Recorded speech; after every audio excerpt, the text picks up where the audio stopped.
Dalam video ini saya akan jelaskan mengenai bagaimana kita fokus sebagai pengusaha. Kalau kita fokus pastinya hasilnya bisa 3 kali sampai 4 kali lebih produktif dibandingkan kita tidak fokus ya.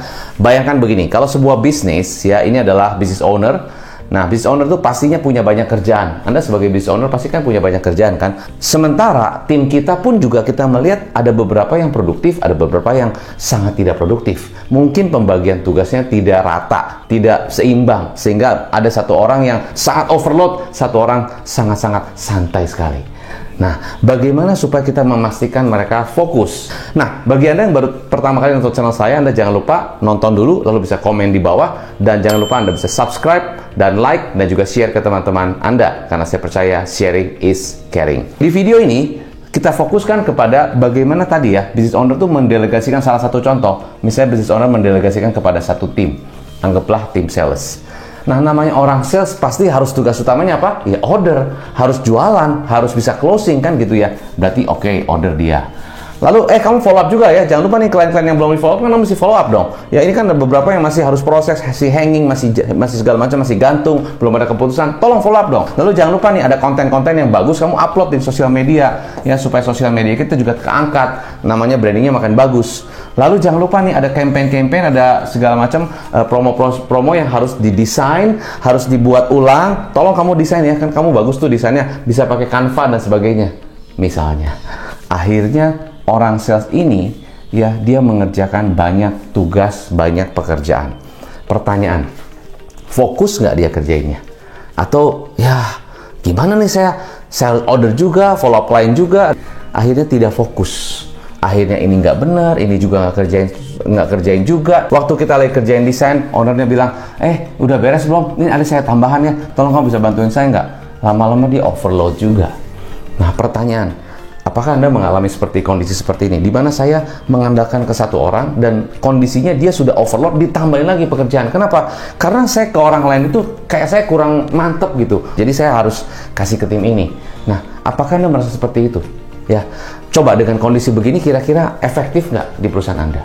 Wah coach, kalau gitu saya berarti harus tambah berapa orang dong untuk ngerjain pekerjaan itu? Berapa banyak dong biaya yang harus saya keluarin untuk nambah orang ini? Kan sekarang penjualan lagi kurang bagus. Ini belum pembayaran juga banyak harus saya bayar. Gimana bisa saya bayar? Kita lihat yang paling penting dalam sebuah bisnis adalah cash flow.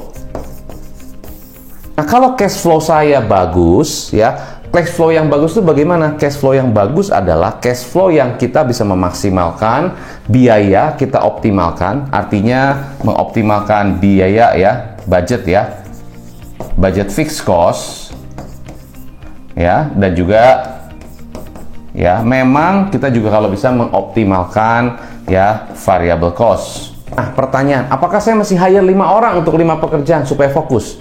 Belum tentu. Jawabannya adalah dicari freelancer. Jadi kita bayarnya per project, bayarnya variable cost. Dengan demikian kita bisa lebih produktif karena apa? Karena kita bayar satu orang freelancer yang memang fokusnya di sana dan tidak perlu harus bayar setiap bulan per project saja. Nah, cuma pertanyaan gini, iya coach saya juga pakai freelancer, tapi saya tidak puas dengan hasilnya. Saya tidak, ya mungkin saya juga ya nggak sesuai ekspektasi. Ya. Kenapa bisa seperti itu? Intinya kenapa? Karena ini ada beberapa kesalahan mencari freelancer yang tepat. Satu, kita tidak spesifik menentukan pekerjaan. Kita terlalu general. Tolong kamu bantuin saya desain ya. Nih desainnya saya pengen seperti ini ya. Pokoknya tolong kamu buatin, saya nggak mau tahu. Pokoknya seperti itu ya. Kedua, tidak mencari di platform yang tepat. Artinya gini, dia ya udah kamu coba search ya freelancer, di mana dicarilah, pokoknya cari yang di mana aja, yang penting ada dapat. Ya kita cari kadang-kadang yang menurut kita oke lah, menurut kita juga tidak tanya tanah sana, tidak tanya sini, tidak cari reviewnya, tidak cari dan sebagainya, yang menurut kita tepat, feeling aja oke. Nah, yang ketiga, asal yang paling murah, pokoknya yang penting murah, cari aja yang paling murah banget, saya mau pokoknya yang murah, dia bisa bagus, gitu aja. Nah, yang kita bisa pastikan supaya kita bisa mendapatkan freelancer yang tepat adalah satu, kita harusnya sangat spesifik dalam menentukan pekerjaan dan jasa kita. Maksudnya spesifik bagaimana? Kita cari tahu, misalnya kalau kita mau buat sebuah landing page gitu ya. Nah, Oke, saya minta tolong ya, landing page-nya ini kayaknya saya maunya seperti ini layoutnya. Lalu di atasnya kita ada kata-kata attention begini, lalu di sini ada hook-nya seperti ini, lalu ada gambarnya. Lalu kita juga mau ngangkat satu video begini. Jadi si freelancer ini akan tahu, oh yang dimaksud, yang saya perlukan seperti ini. Nah, jadi kalau sangat spesifik itu akan lebih mudah ya freelancernya mengerjakan pekerjaan tersebut. Jasa freelancer pun ada yang sangat-sangat fokus.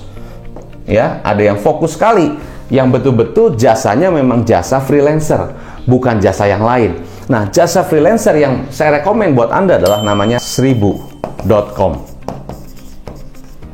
Dan ratusan freelancer ada di sana. Mau desain web, desain landing page, IT system, mau aplikasi, mau buat perizinan, segala macam semuanya ada. Jadi 1000.com ini adalah platform khusus fokus untuk jasa freelancer. Nah, di mana Anda bisa langsung cari, apalagi kalau Anda sudah sangat spesifik permintaannya, sesuaikan dengan kebutuhan Anda. Lalu Anda lihat, pilih. Dan pilih bukan berdasarkan yang murah, tapi pilih satu berdasarkan sesuai nggak dengan spesifik kebutuhan saya.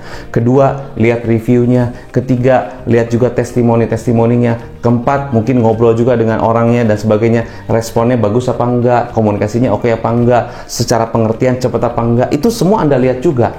Ya, nah itu yang kedua. Yang ketiga, baru pilih metode pembayaran yang tepat, yang aman. Artinya gini, saya jangan sampai bayar jasa. Kadang-kadang saya bayar jasanya lunas dulu, tapi hasilnya belakangan. Kadang-kadang itu ya bisa jadi tidak sesuai. Salah satu metode pembayaran yang dilakukan oleh 1000.com adalah kita bayarnya ke platformnya dulu. Ya, setelah itu, setelah selesai jasanya, setelah oke semua, baru si platformnya akan bayar ke freelancer. Nah, dengan demikian akan membuat orang lebih aman untuk pembayaran dan mereka juga dapat jasa yang bagus dan profesional freelancer pun mengerjakan dengan sesuai. Nah, jadi ini adalah tips saya supaya Anda sebagai pebisnis bisa lebih fokus, lebih produktif karena kita benar-benar memaksimalkan satu pekerjaan kepada orang yang sangat-sangat profesional dan memang mereka di situ kapasitasnya. Ya, balik lagi orang sales harusnya fokus kepada orang yang tepat.